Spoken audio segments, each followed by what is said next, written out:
me show you an extensor lag, right? So let me show you an extensor lag. So here, abre los dedos, all right? So here you can see that he's missing extension, right? But I can push him passively. Relájese la mano. I can push him passively.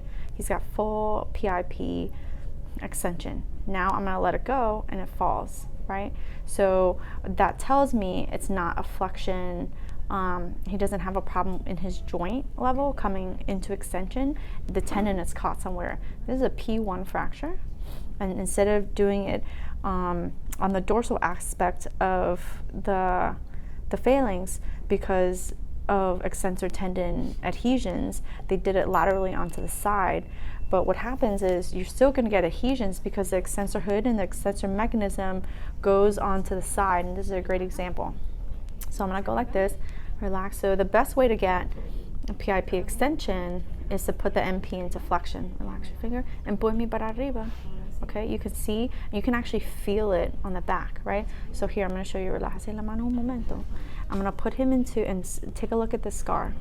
So if I put him into PIP extension, I can go up against that scar and you can see where it's adhered, right?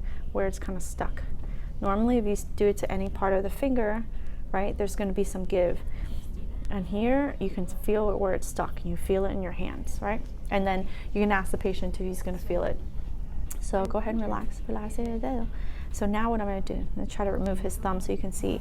So I'm going to go against that scar and push me para arriba, push up. And then I could feel that whole extensor mechanism pulling down, right? Pulling proximally while I push distally. Relájese el dedo, empuje me para arriba, empuje me. And you can feel like it's on the side, it's on the lateral side too. But that's pretty much an extensor lag. And if you want to work against that scar, you're going to go against that. Empuje me para arriba, sigue. Relájese. Empuje me para arriba, sí.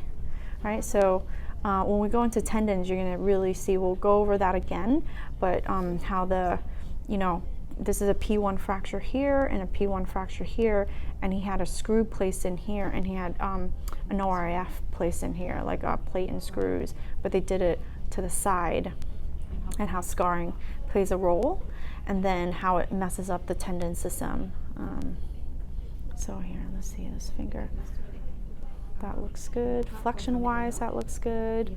Oh, this is a flexion contracture, right? So I'm trying to, so if I want to find out, isolate, relax. So if I want to isolate it and see if it's contracted, I'm going to push and push and push, right?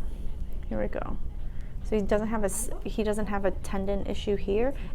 If I press here, he's just stuck. And this is how you can tell it's a joint problem versus just say, like, is it soft tissue as well?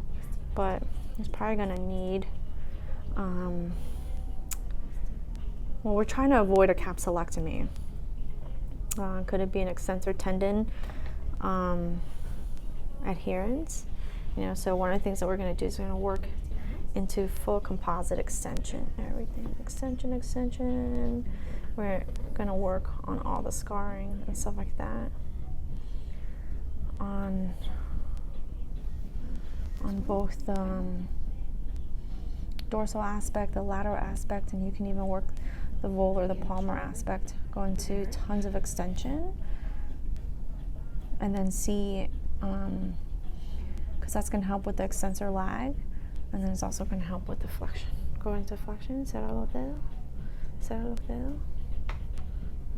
So you can say, okay, is it a tendon problem, relax, or is it a joint problem? It's a joint problem, la coyuntura.